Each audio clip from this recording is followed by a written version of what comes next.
He's the ultimate maverick. He's been the icon of cool for over 5 decades.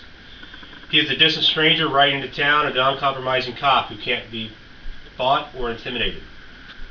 Single-handedly, he will bring justice, revenge, or perhaps both.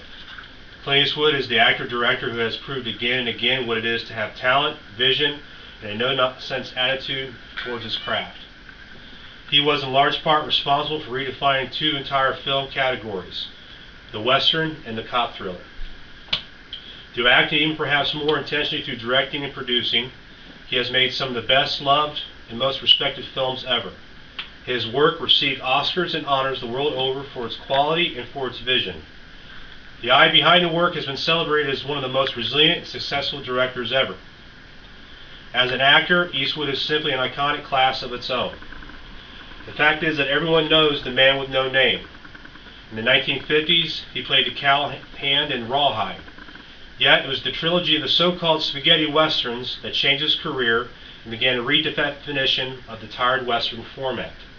Released altogether in 1966, the trilogy of westerns, filmed in Italy, were bloodthirsty, dramatically visually stunning. The anti-hero epic, The Good, the Bad, the Ugly, struck a chord with cinema audiences the world over. A man of few words, a poncho, and a fast gun, he rode into town, and an icon was born. Squinting with an icy stare, he was instantly tight-lipped and never missed his target. He was a man who possessed his own principles and moral code that kept him outside the realms of normal life to the end. A consummate loner he was. The loneliness and the sense of the man apart has featured much of Eastwood's work.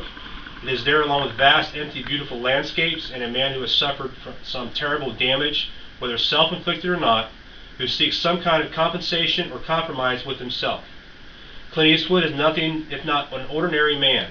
His blue-collar roots and his huge part of appeal, he's famously ironic and straight-talking, almost shy in himself.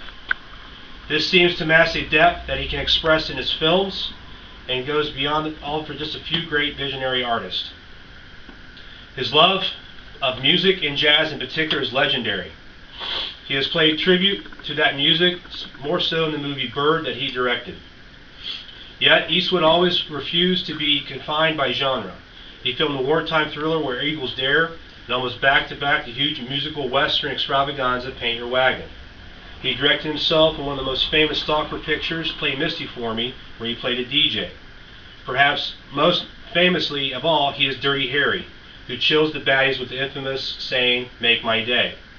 He was to perform comedy and at the same time make and produce and direct masterful westerns. His piece of resistance as a western must surely be The Unforgiven, a film that he acted and directed in. He was nominated for 9 Oscars, winning 4, including that of Best Picture and Best Director. His portrayal of a retired gunslinger in a cruel world is fascinating and compelling study of human nature. Its final confrontation is perhaps the single best shootout of any western ever. It is seen exactly for what desperate and cruel and hurtful. It's violence that murders and scars for life. Always challenging himself and the tight band he chose to work with, Eastwood has shown that he is a man of many talents. His spell as mayor of Carmel is legendary for his genuine ability to take that post seriously. He remains politically active in many areas. As an actor and as a director, he surprises the romantically love story, The Bridges of Madison County. In the famous Mystic River, Eastwood directed an uneasy study of friendship under pressure that won him many awards over. At an age where many men consider themselves too old to do anything but preen roses, he continues to defy expectation and belief by knocking out tightly budgeted films on time. His direction of $1 Million Baby won him an incredible 2nd Oscar as a director. Yet Eastwood refuses to allow himself to sit on his laurels. He still works hard on his belief of what he does and shows that he's able to take an art of filmmaking extremely seriously. He refuses to get drawn into the Hollywood star syndrome and has always maintained privacy and dignity. He is known the world over for the roles that exemplified as the rugged man with no name and as the tough road cop. Yet he's known worldwide through the world of filmmaking as a supremely talented filmmaker, with a vision and reputation for knowing exactly what he wants.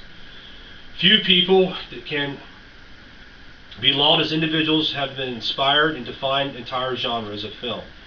Eastwood can, in doing so, be made himself one of the most popular and vetted actor-directors of all time.